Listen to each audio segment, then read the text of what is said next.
The following is Ralph Waldo Emerson's essay, Self-Reliance, translated into modern English. I've been studying this essay for years. I consider it one of the most significant pieces of writing ever published. I once typed the whole essay, word for word, and printed it as a booklet for myself because I couldn't find a version of the book that stood alone. It was always in a collection of essays. I wanted only self-reliance. While I was at it, I looked up all the words I didn't know and made footnotes of definitions for each word on the page, and there were a lot of them. Then I recorded the essay and listened to it over and over while driving, and I tried to apply its insights to my life. Then, to make it even better, I went over it line by line, trying to write what Emerson wrote in my own words. That rewrite project is what follows. I don't think I'm a better writer than Emerson. I love his writing. Some of his sentences were so well said, I included them in this translation because I couldn't bear to leave them out. My motivation for translating it came from an experience I had with Cliff Notes. Now, I had always considered Cliff Notes as a kind of cheating. If you didn't want to read the real book, you could read a condensed version that tells you everything you need to know to pass a test. Then one day, I saw the movie Henry V, the one with Kenneth Branagh. I really liked it, but I only understood about half of what was being said. They were speaking English, but three things were hindering my understanding. One, English was spoken differently back then. They commonly used words we now are unfamiliar with. Two, Shakespeare was a poet, so he often inverted sentences and used unusual phrases in order to make things sound poetic. And three, they were speaking with an English accent. Emerson's essay is difficult for a modern English speaker for the first two reasons. Emerson used words that, although I could find them in a dictionary, I had never heard anyone say.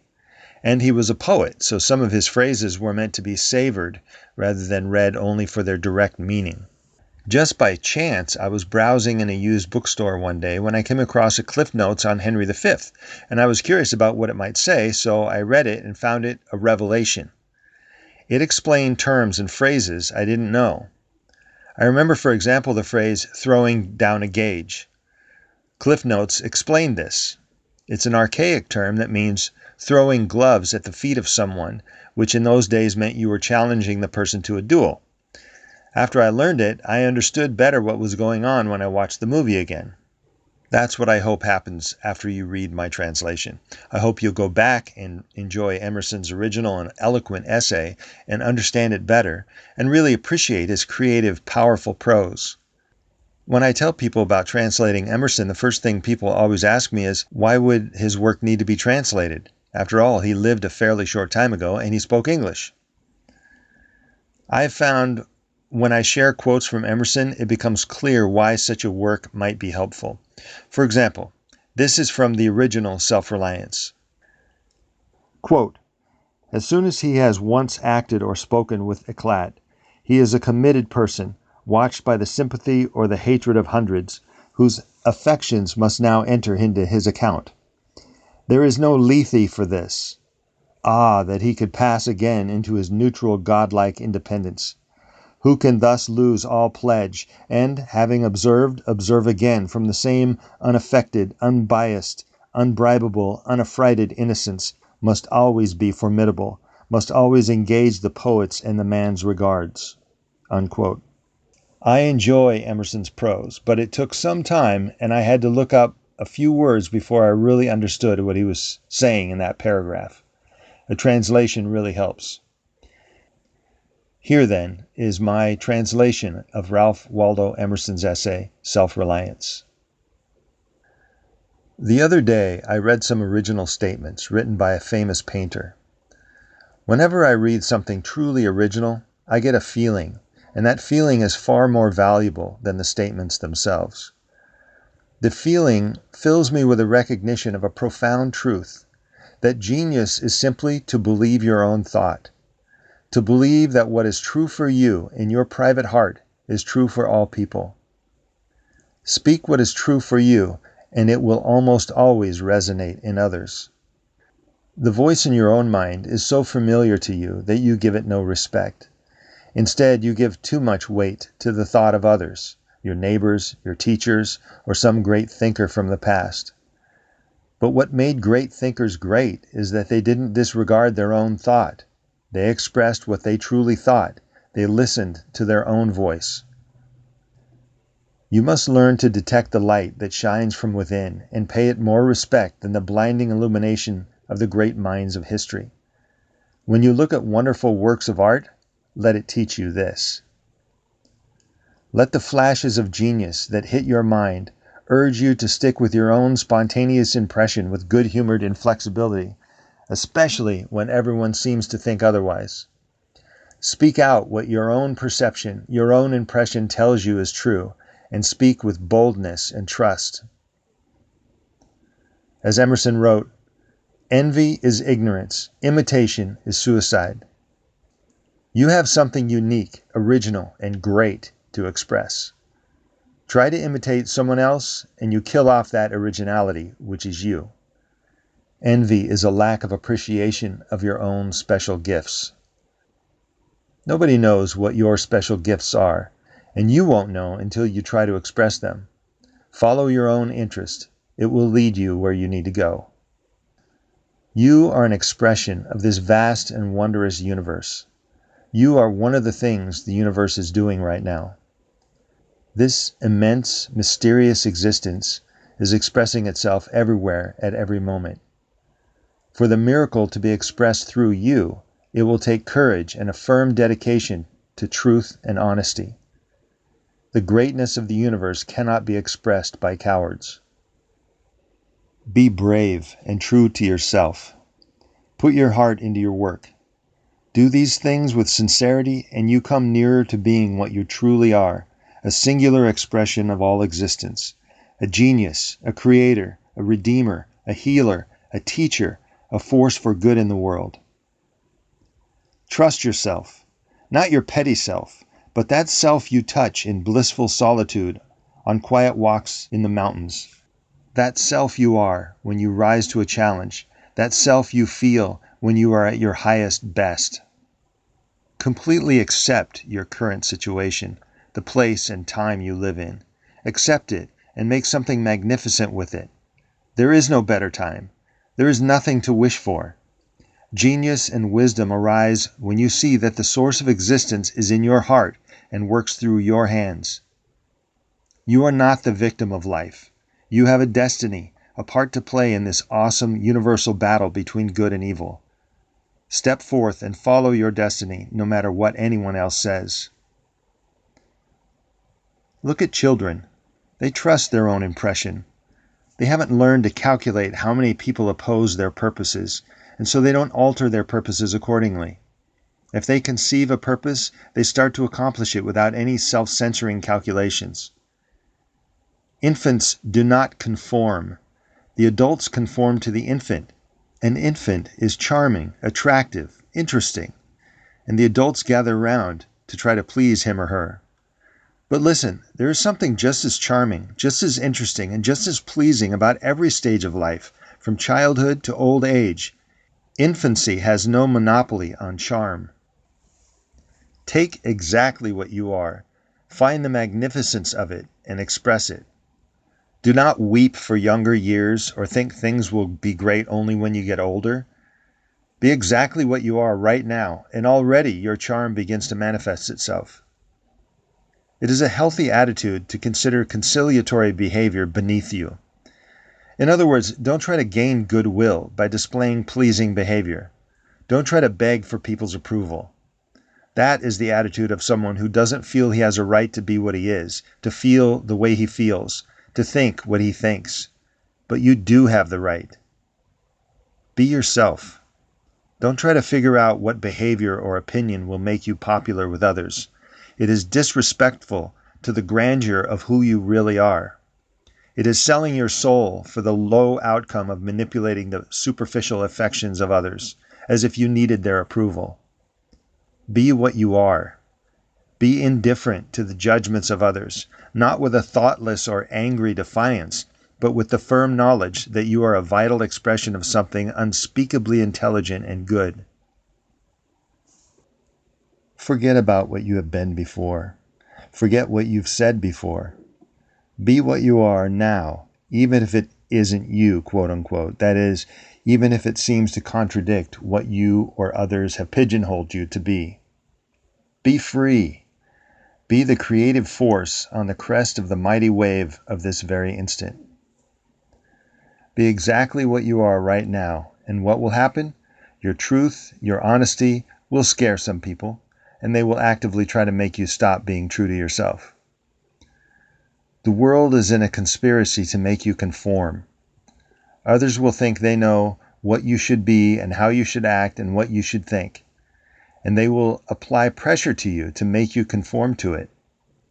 But if you conform, you lose your soul. You lose your originality. You lose your connection to the mystery. You lose your creativity and your aliveness. The people who know you will sometimes resist your creativity. They feel more comfortable with what is familiar. If you want to be the full greatness you can be, you must care less about what others think and be your honest self. As Emerson said, nothing is at last sacred but the integrity of your own mind. Rely on yourself and you will become one of those who determine the future of the world. Not you? Why not you? Many of the people who have changed the course of history also would not have believed that they could or would. But when you rely on yourself and be exactly what you are, a new force moves through you, and a new source of power backs your efforts. Emerson said, quote, "No law can be sacred to me, but that of my nature. Good and bad are but names very readily transferable to that or this. The only right is what is after my constitution. The only wrong, what is against it." Unquote. Take the stand that you are the one who knows, and all opposing people and opinions are only temporary fads and quote-unquote authority propped up by the mere agreement of mob mentality. Go upright and vital, urges Emerson, and speak the rude truth in all ways.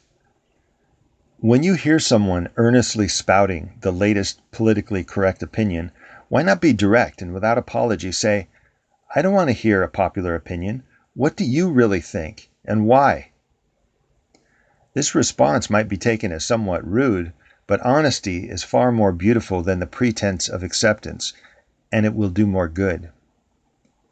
Conditions do not improve when everyone goes along just to avoid seeming rude. Emerson wrote, "For nonconformity, the world whips you with its displeasure, but the sour face of the multitude, like their sweet faces, have no deep cause, but are put on and off as the wind blows and the newspaper directs. Have the fortitude to treat this displeasure as a trifle of no concernment. The displeasure is really beneath your notice." The reason conformity is so damaging is that it scatters your force. It takes the pure, strong, true expression you are and blurs it into feebleness and mediocrity. But go about your business with a deep honesty, and your power shines through, your genius arises, your true goodness has a chance to show itself, and your creativity is charged with new electricity. Do not join any crowd. Every club or group tries to make each member a retained attorney, locked into one perspective, chained to a set of beliefs that blind you to the truth. You can no longer just see. You are driven to justify a certain point of view, to uphold a fixed perspective, cutting away your freedom and cutting you off from a free expression of the immense intelligence you really are. As a painful example of the sensation of being locked away from your own soul, consider the feeling you get when talking to people you don't feel comfortable with, wearing a forced smile, a painful smile, while you converse on topics that don't interest you. It makes your face hurt. The discomfort of it is a clear signal.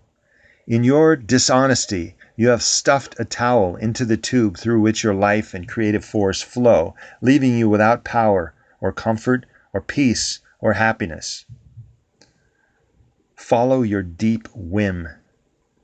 Do what you truly want to do, not your superficial, thoughtless impulses.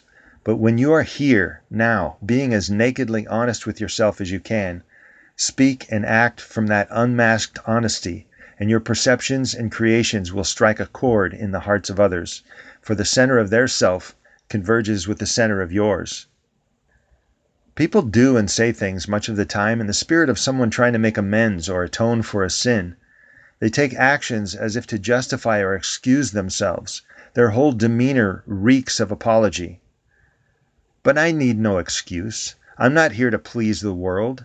I'm here to live. My life exists as an end in itself, without needing justification. My life is for itself, and not for a show. If my motivations are base, so be it. Better that they are base and honest than lofty and phony. My life should be unique and original. It should not be like any other. And no apology is needed for that. Act from the center, and your life is a saving grace, a triumph, a work of art, a cavalry charging over the hill to win the day. You have the right to be what you are. Never allow well-meaning people to make you pay for that privilege. You are what you are, and you need no stamp of approval or sponsor to grant you the authority to be so. All that needs to concern you is your own task, not what people think about it or you. This is difficult and may be the only defining difference between those who are great and those who are mediocre. When you are alone, it's easy to be yourself. When among your fellows, you are bent, pulled, and pushed by their desire for you to be this or that, and by your own desire to be accepted and appreciated. The ultimate attainment is to keep your solitary independence when among others. Trust yourself. Don't concern yourself with what you have said or done in the past. Others have seen it and expect you, even insist that you, act that way in the future. Set yourself free. Learn and grow and extend your understanding. Create yourself newly, freshly, honestly. When your soul is moved, yield to it, even if it contradicts what you knew or thought in the past. Do not try to be consistent. Trying to be consistent blocks the new creation that constantly wants to flow out of you. Yes, you will be misunderstood. All great souls have suffered this indignity. You'll be in excellent company. You will be a cause, a creator, an architect of a new world, as all great souls have been who had the guts to see the world with honest eyes. Act and speak from that honest place, and when you look closely at what you have done, it may seem you spout contradictory statements while you try to express the sometimes profound paradox the truth encompasses. The course of a missile looks like a zigzag up close because it is constantly correcting its flight path, but when you look at it from a distance, it flies straight and true to its mark. In the very same way, you will find that your honest expression will have a deeper, more intelligent trajectory than you could have realized from so close a perspective.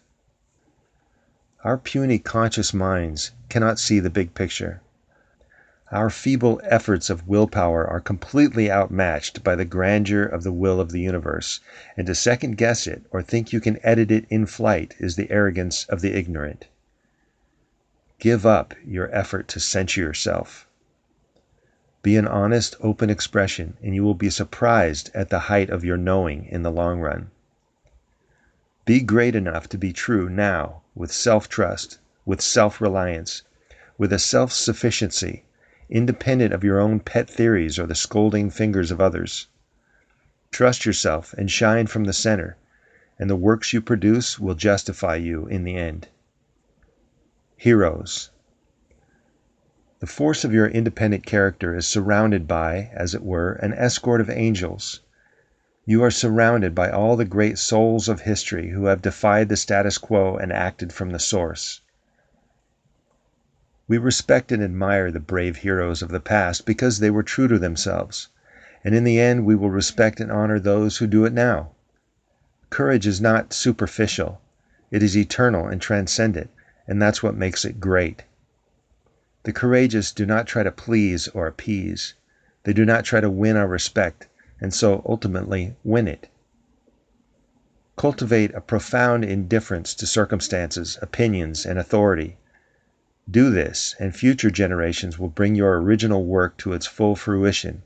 The world will follow you. The reading of history is the reading of the biographies of a few strong people who took resolute action, often against tremendous popular resistance to conformity, resistance to genuine, original thoughts and actions. Know your worth and keep your feet on the ground. Do not sneak around, afraid, as if you had no right to be what you are. Know your true worth and allow the source to express itself through you. You see great works, statues, buildings, machines, books, and you feel belittled by them, put in your place, puny, unworthy, but you're looking at it all wrong. Their greatness awaits your judgment. Emerson wrote, quote, "The picture waits for my verdict. It is not to command me, but I am to settle its claims to praise," unquote. The state of humankind is like a king who has forgotten his place and wanders the world like a beggar. Don't make that mistake. Wake up, be what you are, express your genius and your originality. Do not envy or feel inferior when you read of a great soul. So they were great. So what? Did they use up greatness? No.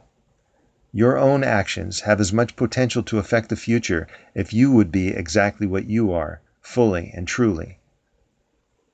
When you express your unique gifts, the honor will be transferred to you just as readily. Great souls have existed at all times since the beginning. There are no fewer great souls now than have ever been. In fact, the number is probably greater if the percentage stayed the same. You will feel a startling similarity between all self-reliant souls of history, no matter what time and place they lived. What they share is that the great souls leave behind no classification into which others may fit. Anyone who is truly in the same category will not seem similar, but will be wholly unique. We should look at the reverence we give to presidents and statesmen and the super successful and realize it is the level of respect we should give to ourselves.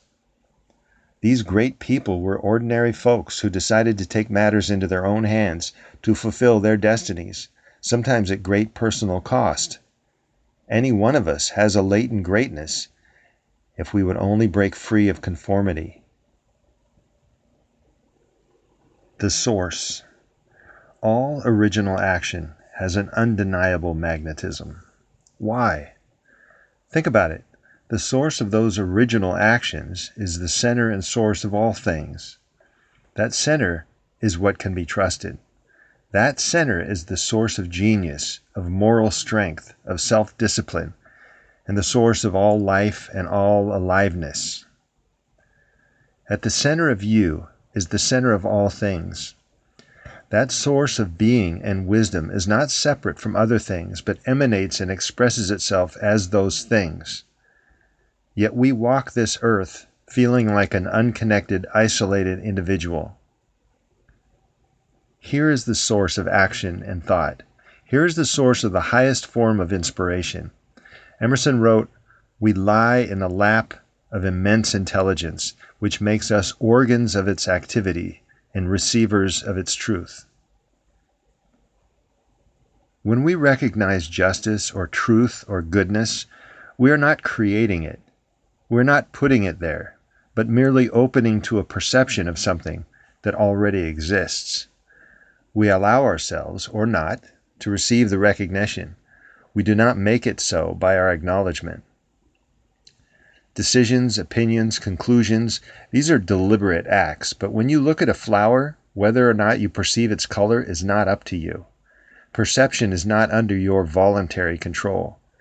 The deliberate acts of our minds can be disputed, but perception is final and undeniable. If I perceive something and point it out to someone else, they will perceive it also. And even if I am the first human to ever notice it, I have opened the way for future generations to notice it forevermore. Although perceptions can be shared, what is perceived is always new, always now.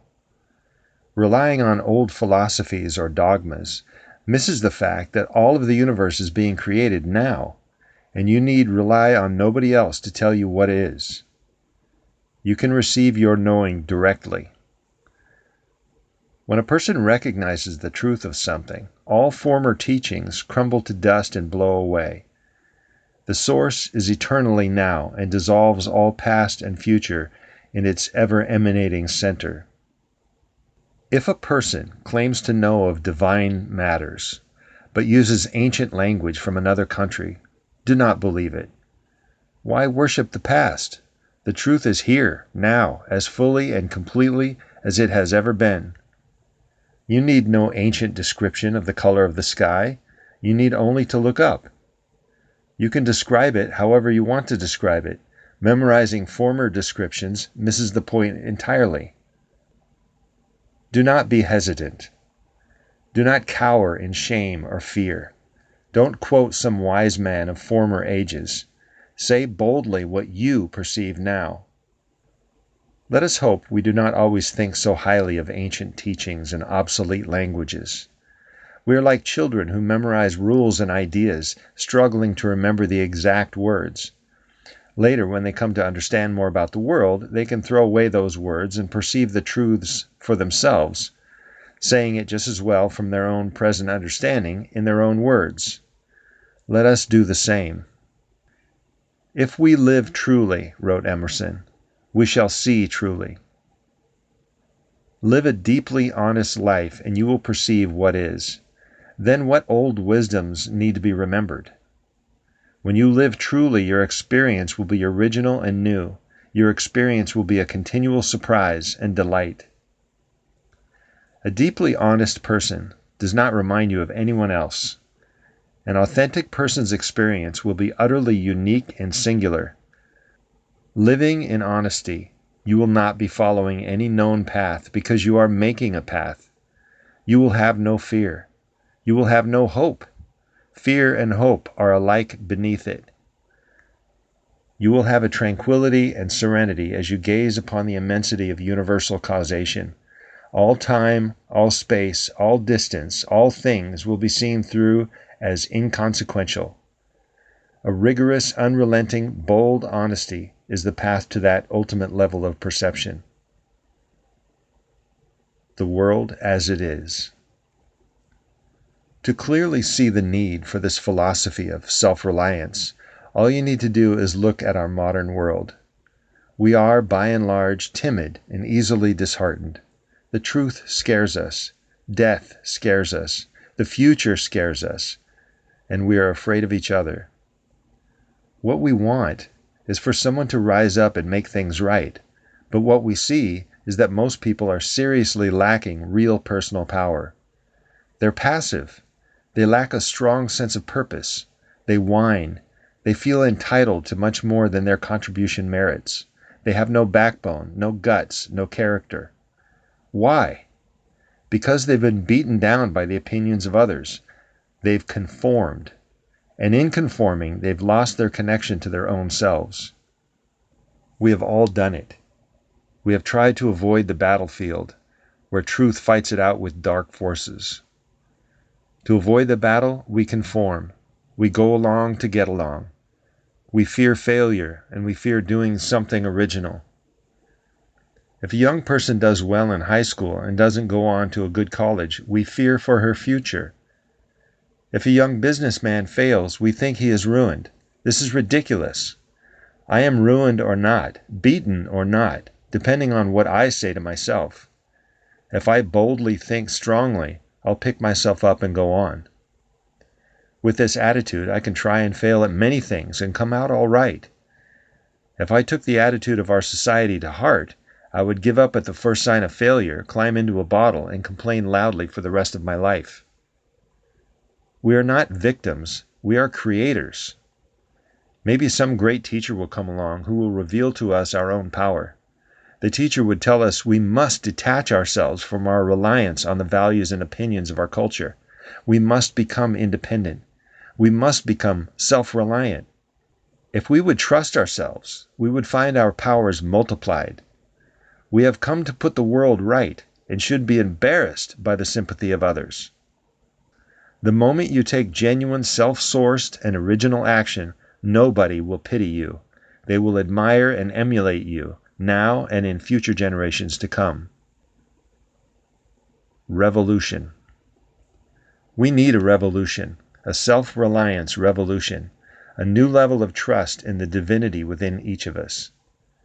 Here are some of the areas where the revolution can be started in your own life. 1. Live in the present. Time doesn't exist at the core of all things, as the universe emanates from the core this instant. It is perfect at every moment, just what it is, complete, whole, and right now. But we habitually ignore the present. We regret the past or yearn for it. We strain our minds to perceive the future. We dismiss the wonder of what is here now. There is one elemental truth that you must understand now and re-understand every day. You can't be happy or strong until you live in the present, beyond time. The ever-present creation of all life is always dynamic, always new. This eternal life source, when it is flowing through you, will be shut down by retiring, by attainment, by ending the quest and deciding you now have the answer. It is opened back up again by re-entering the ever-changing river of existence. As Emerson put it, the soul becomes. When you are present and becoming, you are one with the river, and so your actions have power. But hold still, and your power vanishes. Ride that ever-flowing emanation with your deep honesty, and you are more powerful than kings and countries. People will appear to bend to you, to follow you, but they are not following you.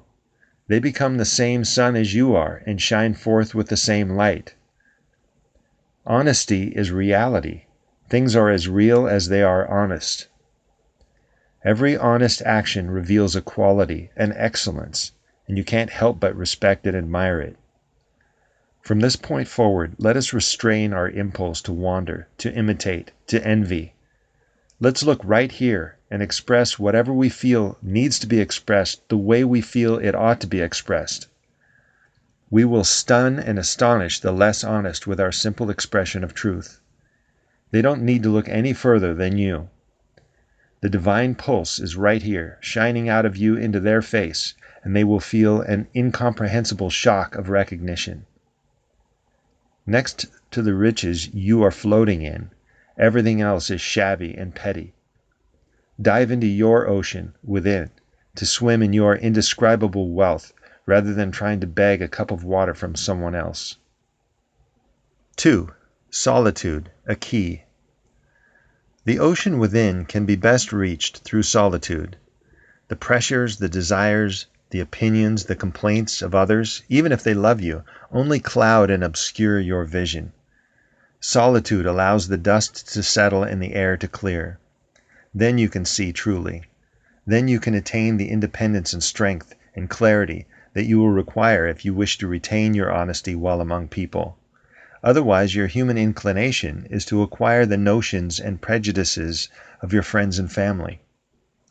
Solitude will free your mind and ears and soul from the constant, unimportant interruptions.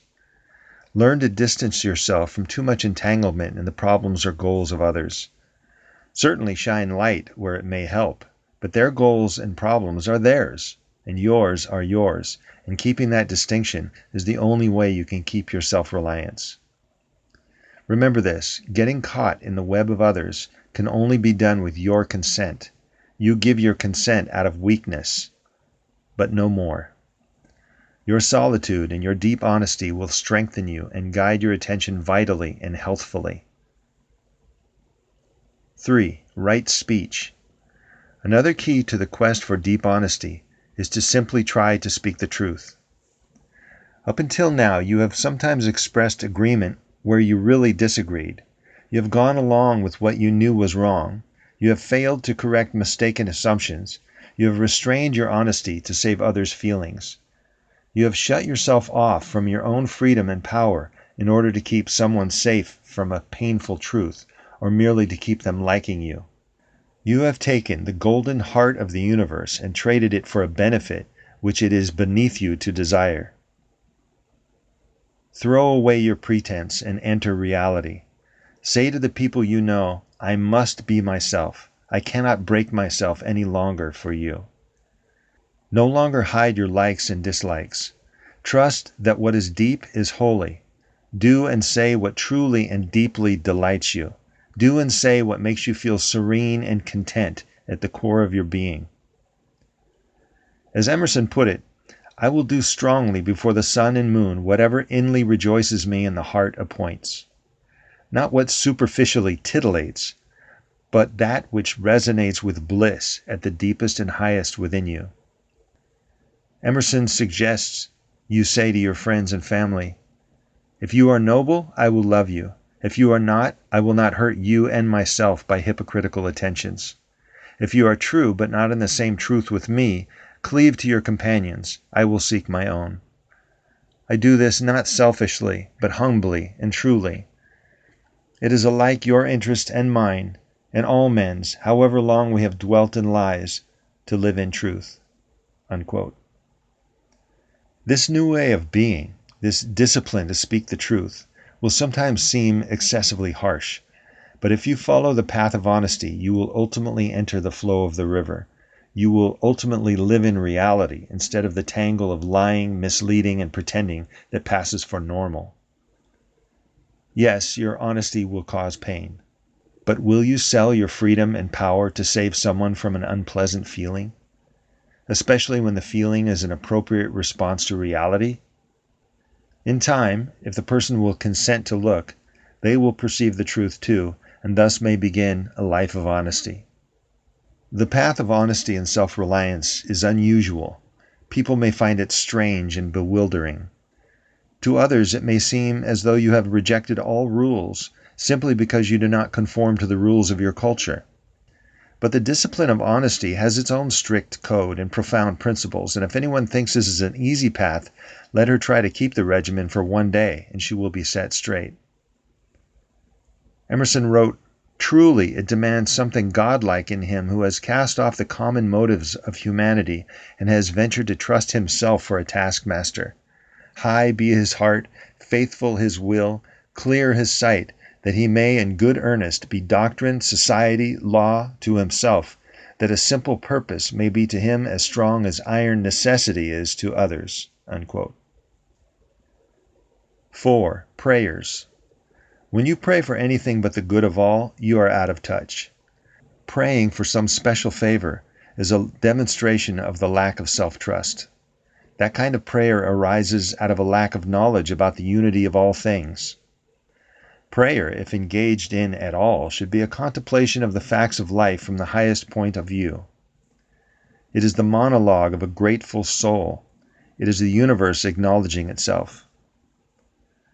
When you live as an open expression of the mystery and grandeur of the universe, you will not beg for private favors in your prayers. You will see all action as prayer. Do not miss this point. Deep honesty will reveal the true way to pray. Take action. Another form of misguided prayer is regretting the past. If there is some action you can take that will help the situation, then take it. Otherwise, let it go and come back to the present. And sympathy falls into the same category. We sit down and pat the hands of those who bring trouble on themselves instead of speaking the truth boldly in rough electric shocks that might jar them out of their fog and self-created illusions and put them in touch with their own powerful soul. The secret of success is simply this: take pleasure in self-derived work. Welcome evermore to gods and men is the self-helping man. People love and admire him because he does not need their love and admiration. We celebrate his triumphs because he persevered when everyone was against him. Not only are our prayers an expression of a disease of the will, but those principles we live by are an expression of an equally pathetic disease of the intellect. For the most part, when I speak to someone, I am alone, because I am not likely to be speaking to a deeply honest person. I am not likely to meet the universe expressing itself through him. No, he will be following some creed or other, not of his own creation. He will be relying on the external rules created by others rather than trusting himself. He will recite truths, quote unquote, he has borrowed from others. But each soul is an entirely new classification, not a new member of an already existing class, a new class. Each person is original, or at least should be. But people are, for the most part, followers. They do not create or initiate genuine actions, but copy and follow. When an unself-reliant person finds some new philosophy, she will think it is the end-all, be-all, the all-encompassing truth. It is natural to feel an enthusiasm for new ideas, new systems, at least for a while, because you can feel the new philosophy has expanded your understanding and the reach of your mind. The self-reliant soul, however, will outgrow the system and go beyond it. The weak mind will stop seeking and consider the new philosophy the only truth, and will refuse to understand how anyone else could see the light without the particular teachings of this one master. But the light will shine on any open mind. It makes no narrow discriminations. It only requires honesty to open the door, and it will happily beam bright and warm into the humblest shack. If our follower would become honest and self-reliant, the master's philosophy would crack at the edges and fall away, allowing the light to shine directly on this newly opened soul.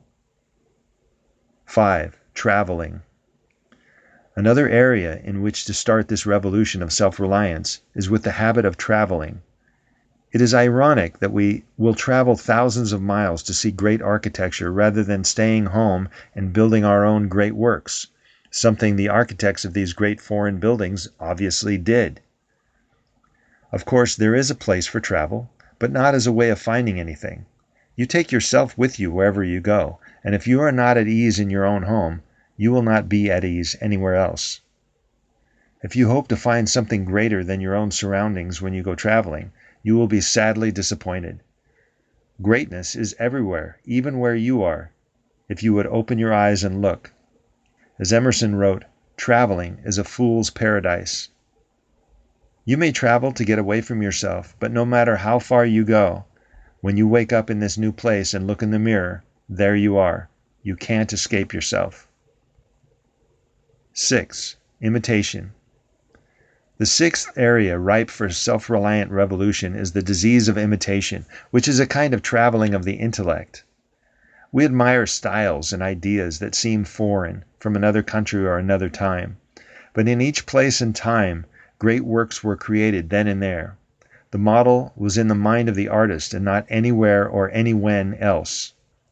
Remember this, beauty and magnificence are as near to you as to anyone, and if you would decorate your house and your mind with what fits your own disposition, your own tastes, your own place and time, you will find it extraordinary and wonderful, fitting and satisfying. Insist on yourself, wrote Emerson, never imitate. You can express your own talents every moment, and those talents have been accumulating power and refinement your entire life. But when you try to imitate or adopt the talents of another, you have only a superficial half-possession. Whatever you can do best, nobody can teach you but your own inner light and your own work and practice. Where was the genius who could have taught Shakespeare? Who could have taught Thoreau or Einstein or Edison? Every great soul is unique and original. What makes Thoreau great is that very part he could not borrow from anyone else. A new Thoreau could never be made by the study of Thoreau. Do the task that calls to you, and you cannot be too optimistic about the outcome. There is, right in this moment, a great work inside you, a work as awe-inspiring as the Great Pyramid, the Fifth Symphony, or the theory of relativity, but different from them all. The source of the universe is capable of infinite expression, and if it has the use of a new mouthpiece, from your newly acquired deep honesty, it will not repeat itself. Why would it? If you had an infinite number of different things to say, why would you ever repeat yourself? Any true expression that flows through you will be wholly new and original. And if you think you are not that great, that you aren't capable of originality or outstandingness, think about this. If you have the power to understand what another great soul has expressed, if you understand those great words, if you grasp the beauty of a painting, if you recognize the genius of a piece of music, surely you also have the power to answer in the same tone of voice as an equal. If you are up to that level of understanding, you are on an equal plane and can reply in kind. You may not know how to paint or write music, but you have a genius of expression with which you can reply. You and I have greatness inside us waiting to get out. Open the gate with deep honesty. 7. What really improves? The self-reliance revolution needs to revamp our ideas about improvement. You cannot improve society. It changes, but the change is not improvement. For everything that becomes better, something becomes worse. We get new forms of entertainment, and they waste hours of our time, distancing us from our loved ones, making us feel isolated and alone in a world full of people. We get electricity and the light bulb, and it throws our carefully evolved biological system, attuned for eons to the Earth's cycles of light and dark, out of balance. We get new modes of transportation and lose some health from our drop in exercise. We get labor-saving devices, and then both parents have to work to pay for it all. How to be happy. Circumstances are insignificant and relatively inconsequential. We look to things, to property, to external situations to make us happy, to make us good, to make us feel satisfied or redeemed. These things cannot be gotten from circumstances or ownership of anything. We have a tendency to make the mistake of measuring each other by what we have rather than by what we have become. But property is superficial. When you act from your center, you will probably acquire property, but it doesn't matter because the important gain is not material goods, but a stronger character. You have become a more excellent channel, a finer instrument for the universal will. Another form of our misguided reliance on external property is our thirst for the agreement of others.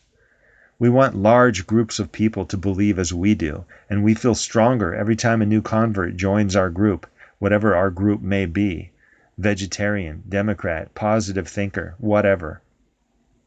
But the nature of wisdom and power works in exactly the opposite way. You gain access to the universal expression only by letting go of the opinions, customs, rules, and systems of others and stand alone, original, self-reliant, self-trusting, self-sourced.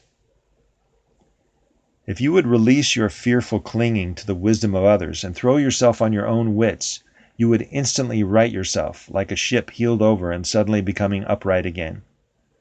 Your balance returns, your power resurges, your weakness was only caused by your lack of confidence in your own wisdom. Don't rely on luck either. Trust in the law of cause and effect. Do your work, speak the truth, live your life with deep honesty, and you have made luck irrelevant. The causes will produce their effects, luck or no luck. And if some lucky good fortune comes your way, you win the lottery, your annoying neighbor moves away, the value of your stock suddenly rises, you may be tempted to think luck is on your side. Don't believe it. External circumstances have no lasting value. Your deep honesty, and only your deep honesty, can bring you true satisfaction and contentment. The end.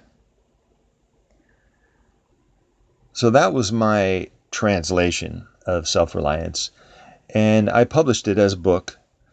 And in my book, called Self-Reliance Translated, I also added a little writing at the end, and I'm going to read that to you now. It's called Somewhat Better Than Whim. It starts out with a quote by Emerson.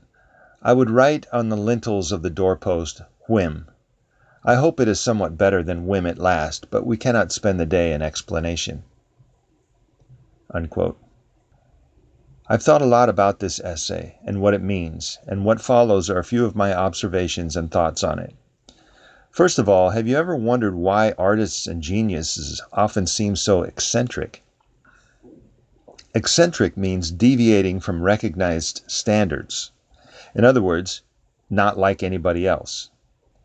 I think it's possible that in order to be original and creative, you would have to go against your natural tendency to conform. And this would not just apply to conforming to other people's standards and society's standards, but even your own standards. This rebellion against standards might help make you more capable of being creative. It would help make you capable of thinking of things nobody else has thought of, or thinking in ways nobody else has thought before. In other words, maybe that's how you would get to that state where you can create original work by following your whim. So even though you've already decided to go this way, at the moment you feel like going that way, so you go that way. You're following your whim. And like Emerson said, hopefully it's somewhat better than whim, but we can't spend the day in explanation. That's how you could get outside the standards, the conforming, the already having been created. Because really, that's all you're doing when you're conforming. You're imitating something that has already been created, whether it's your own previous plans or your own previous decisions about how things should go, or your own previous beliefs or the beliefs of the society or your parents or whatever. Conforming means following a pattern previously created. To follow your own path, to be self-reliant, to have integrity, what do you follow if you don't follow convention and you don't mechanically follow your own rules or previous plans? You would follow your whim. That would be the other thing you could follow. I don't know what else it could be. Call it intuition or your inner voice. And I think Emerson is right. It would make you original and creative. Creative meaning coming up with stuff nobody has ever done before or thought before. And original meaning essentially the same thing. And I think there is a difference between following your whim and not doing what other people do. I do not think these are the same. You often see people who are very rebellious. They're contrarians. They do what others don't do. But they're doing what others don't do, rather than doing something original. They're still responding to something already established. That's different than following your whim. That's different than following the inner light. And maybe that's why contrarians don't usually seem creative or happy. They just seem annoying and rebellious. It's also possible that you can't come up with something original and creative by trying to come up with something original and creative. It's possible you would only be able to do it following your whim, just following what you really want to do at the moment. Trusting yourself. In one section of Self-Reliance, Emerson said basically, your own lack of trust in yourself causes you to want to imitate others or in some other way not be yourself. Then in another part of the essay, he basically says, society tries to make you conform, to be what you're not. And it uses scorn and disapproval to control you and keep you from being yourself. I just watched a movie last night, a mini-series called Elvis, starring Jonathan Rhys-Meyers, and there on the screen were Emerson's principles demonstrated with such stark poignancy, it seemed like Emerson himself had directed the movie. In one of the early scenes when Elvis was making his first recording, the producer, Sam Phillips, who was a one-man show, owner, recording engineer, producer, manager, came into the recording room after Elvis had sung a few songs and said basically, "What the hell is this? You sound like," and he names some singers, "and they already have records. People have already heard them. I want you to sound like you." In other words, Elvis did exactly what Emerson said people tend to do. He didn't trust himself and was trying to imitate others. He was imitating his favorite singers. Later, they were taking a break and Elvis was goofing around, just passing the time playing his guitar and singing. In other words, Elvis was accidentally just being himself. Sam heard it and said, "That's great," and recorded it. And that was Elvis's first hit. It was alive, it was unique, and it was completely Elvis.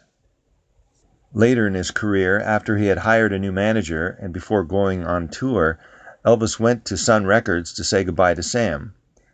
After Sam wished him well, he told Elvis, "They're going to try to clean you up, to slick you up. You just be who you are and you'll be all right." In other words, quote, "The world will try to make you conform to what they want you to be," unquote. Elvis, unfortunately, did not follow this advice.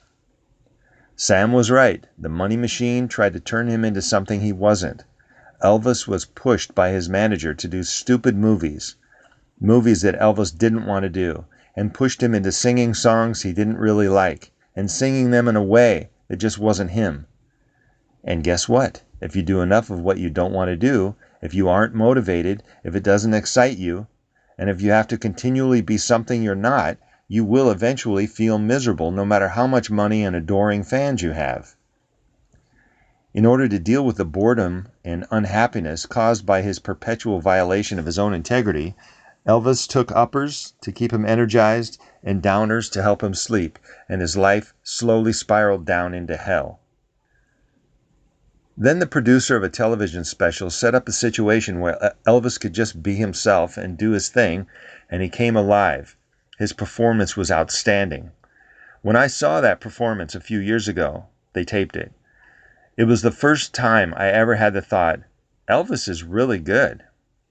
Prior to that time, I never knew why he became so famous, because by the time I was listening to music, Elvis had already sold his soul. He had conformed to what others thought he should be. But this single performance revived him for only a short time.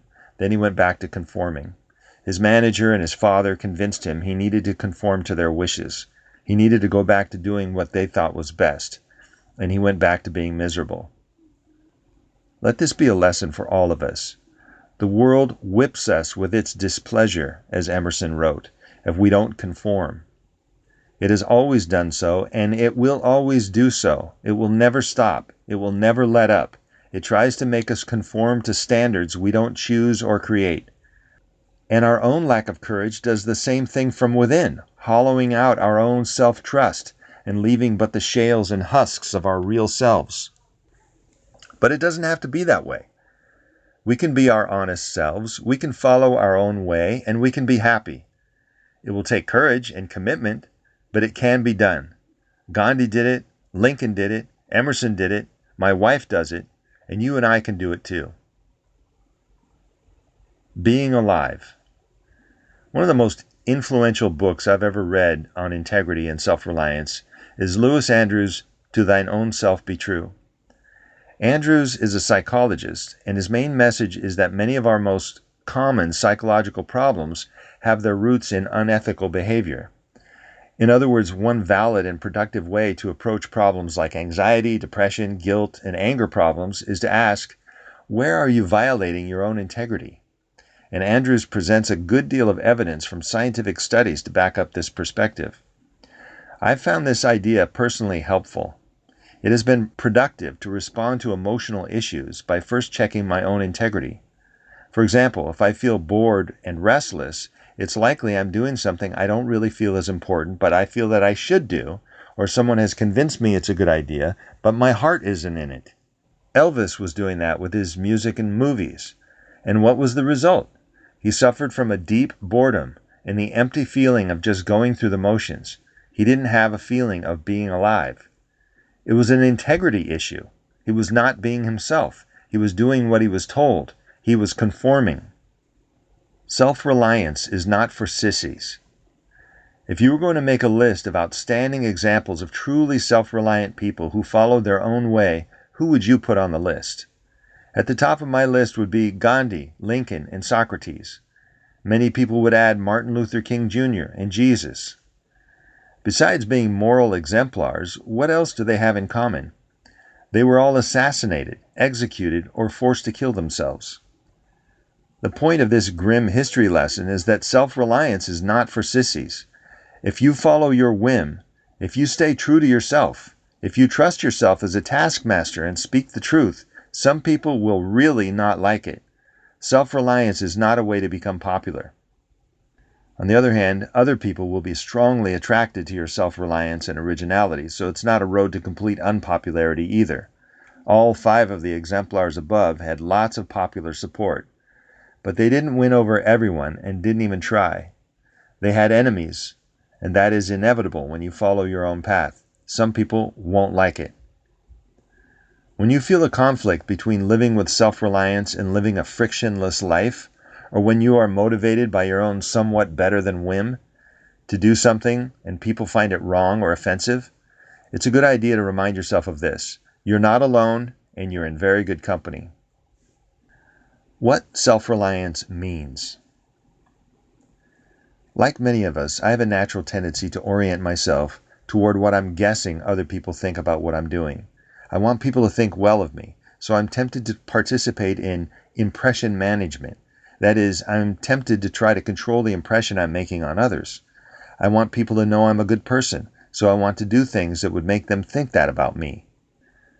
When I worked as a waiter in the banquet department of a nice restaurant, I regularly worked with a small group of other waiters. Since we were all on the same tip pool, we were acutely aware of each other's work ethic. If I was working hard and the person next to me was slacking, it would bother me because we were splitting our tip money equally, and I knew others felt the same. I remember one night working in a room by myself after the guests had left. I was clearing and resetting the room while my teammates were doing the same thing in another room, and I wanted to make sure if one of them came in, they would see I had been working hard, so without really thinking about it, I found myself doing those things that would be the most obvious demonstrations of productive work as opposed to working efficiently. Then I noticed what I was doing. I was studying self-reliance in earnest at the time, trying to notice when I was self-reliant and when I wasn't. One of my favorite lines from the essay is, "What I must do is all that concerns me, not what the people think." As soon as I noticed what I was doing, I returned myself to my own integrity. I started doing what I thought ought to be done, doing what I thought was best, and immediately I felt different. When I got home that night, I wrote about it. I said I felt more solid, more grounded, more centered. My orientation shifted from impression management to doing what I thought needed to be done in order to do a good job. This was the first time I understood what the term self-reliance really meant. All the time I had been studying the book, I had actually wondered why Emerson titled it Self-Reliance, when it is really an essay about personal integrity. But that night, I got it, and I realized that's a really good word for what Emerson was describing. When I shifted my orientation from what my fellow workers might think to what I thought was best, what was true for me, what I would be satisfied with, I was relying on my own judgment about my actions, as opposed to trying to rely on what I was guessing other people might think. Oriented to other people like that is a very insecure foundation, and I think that's why I felt so much more solid and grounded and centered when I shifted to what I thought was best. It's more secure because I know what I think is best. It may not actually be best in some absolute way, but I am certain that I think it's best. And I'm not sure what others think is best, or if what they think is best really is best. And I know it's not really possible to ever know for sure what they really think, so it's an intrinsically insecure foundation. Self-reliance is a great word for being true to yourself. Another insight I had at the same time is that guessing what others think is the thing that competes most directly with my integrity. I'm not tempted to steal. I'm not tempted to cheat. Those impulses don't really compete in me with integrity. But my concern about what others think, my desire to control what others think and to make them think I'm a good person, that is something I used to do a lot and still feel tempted to do even today. The mental activity of guessing what others think competes directly with the mental activity of being self-reliant. It is the strongest competition with being true to myself, which is one of the main points Emerson makes in his essay. The world whips you with its displeasure when you don't conform. And concern about what others think is not the only thing that competes with self-reliance. We also need to be aware of our natural tendency to want to conform to what we have previously said or done. Not just because others expect it, but because we expect it of ourselves. We have an inner drive to be consistent, to conform with our own personal history. The author, Robert Cialdini, wrote an outstanding book, Influence, which is about what makes people comply, what makes people say yes. He wasn't writing about self-reliance, but when he described the 6 principles of influence, one of them was commitment and consistency. What he wrote is based on sociological and psychological studies, and coming from this completely different orientation, what he and other researchers have discovered unambiguously confirms what Emerson wrote about.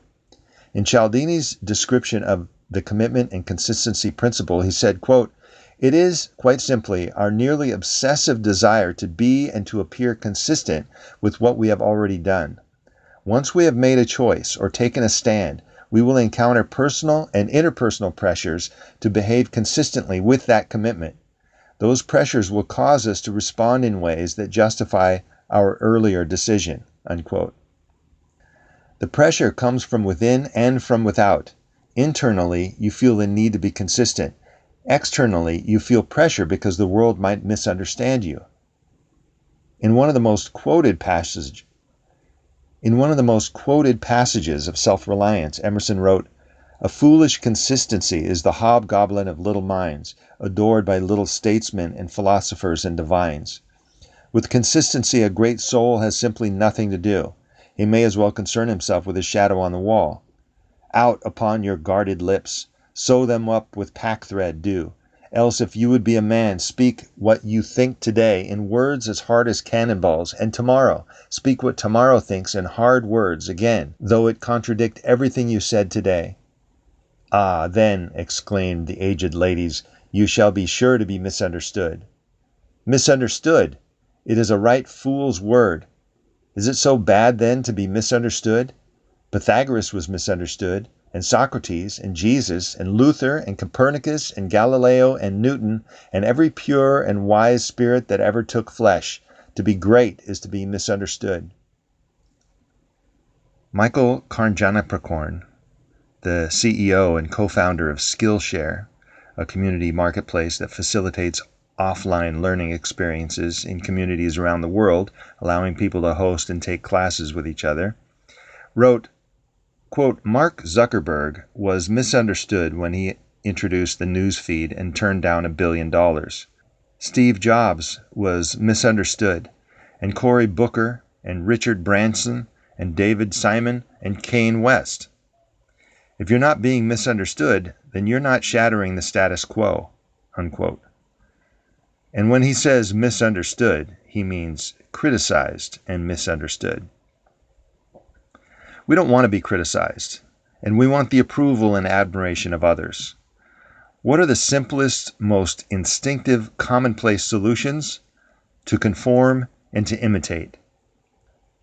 But Mark Frauenfelder agrees with Emerson's opening salvo that if you want to be great, if you want to be original, if you want to be at peace with yourself, you cannot imitate. Why do we even want to imitate? Because we already know X is popular. People like it. It is successful.